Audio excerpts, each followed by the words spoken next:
Greetings, travelers, and welcome to another interplanetary jump from the high fantasy worlds of sword and sorcery to the blaster-filled wars of outer space and beyond.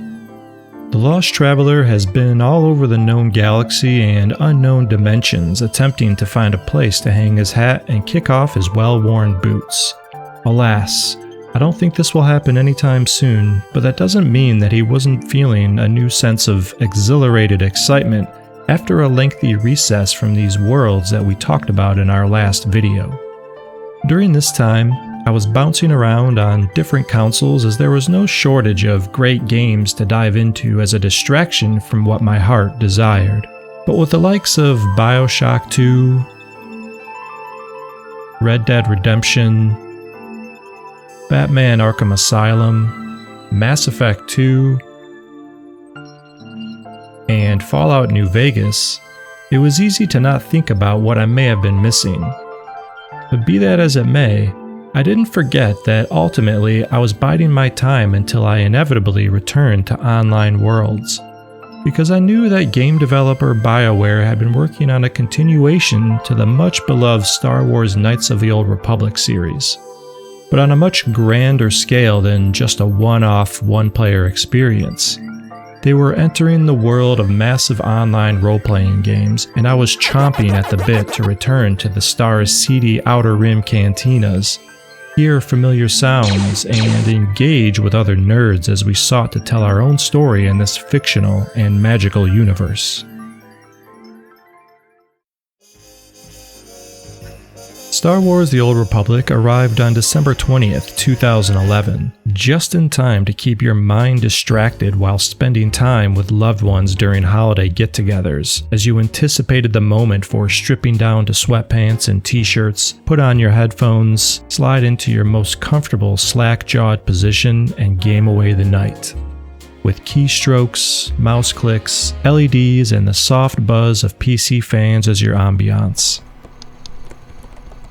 I remember there being a lot of hype surrounding this game prior to its release, both good and bad. Touted as a story-driven MMO with a magnificent cinematic trailer and BioWare as a developer, it had promise. But with EA as a publisher and microtransactions on the rise, people were skeptical. Now, if you'll remember, LucasArts' last foray into this style of RPG was Star Wars Galaxies back in 2003.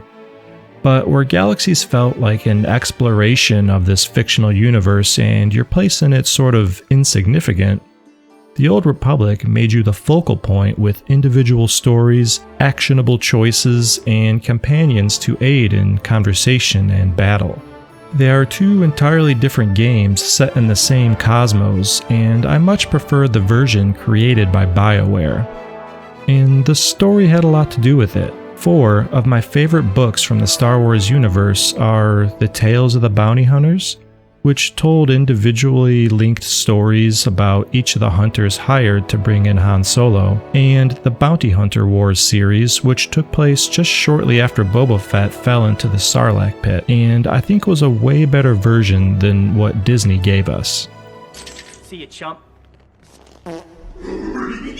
What the hell? In any case, after reading these stories, I was entranced by the underbelly of the Outer Rim, which led into my very excited expectation of the possibility to play out my own gritty adaptation in Star Wars The Old Republic.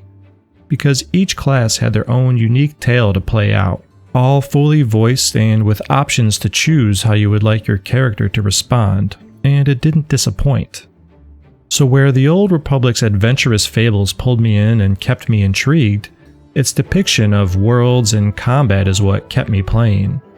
I think the introduction and leveling system is very important for any MMO, and shouldn't be overlooked in favor of what lies at the end.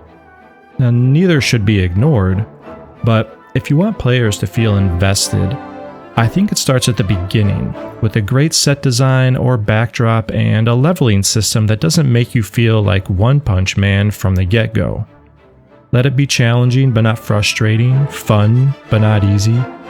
I'm sure it's difficult to produce, and The Old Republic wasn't perfect, but The original version of the game definitely felt good to play.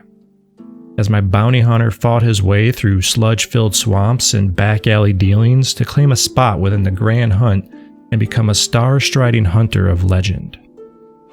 So, this was the first MMO since World of Warcraft Vanilla that was able to capture and keep my attention for longer than a few weeks or months. There must be something about the stylized, cartoony graphics that appealed to me more so than the quasi-realistic styles of others.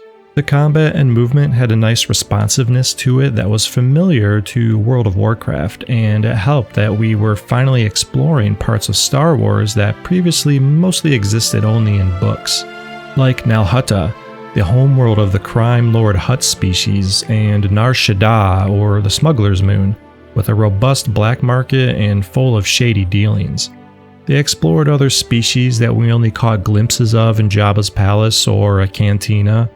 You were awarded your own spaceship almost as a makeshift housing for your companions, and allowed you to have literal dogfight missions through meteor-infested star systems.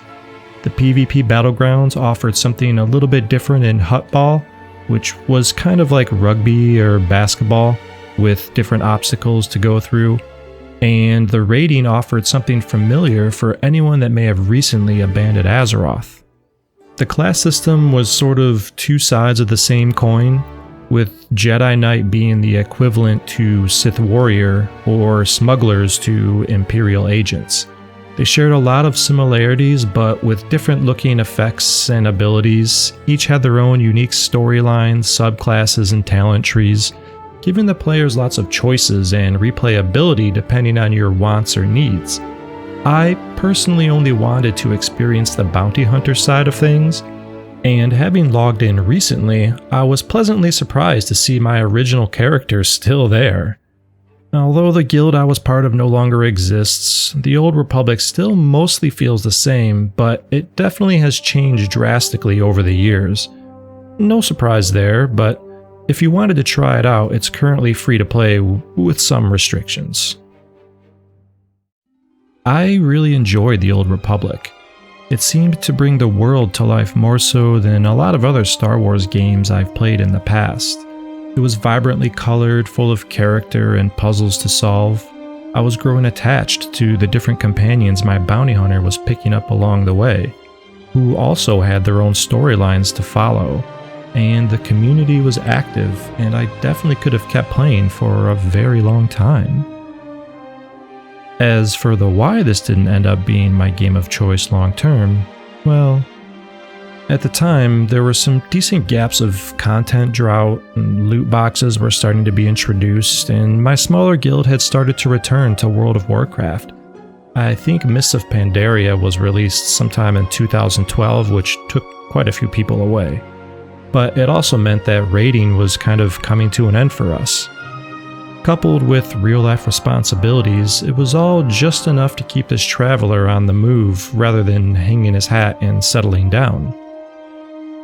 I also think that in order to really stick around in almost any game long-term, you need to have a group of people that you can play with or talk to, which is something I've talked about in another video, but suffice it to say that yet again, the Lost Traveler was packing up and hitting the old dusty trail, heading out on a long walk for yet another sci-fi themed adventure.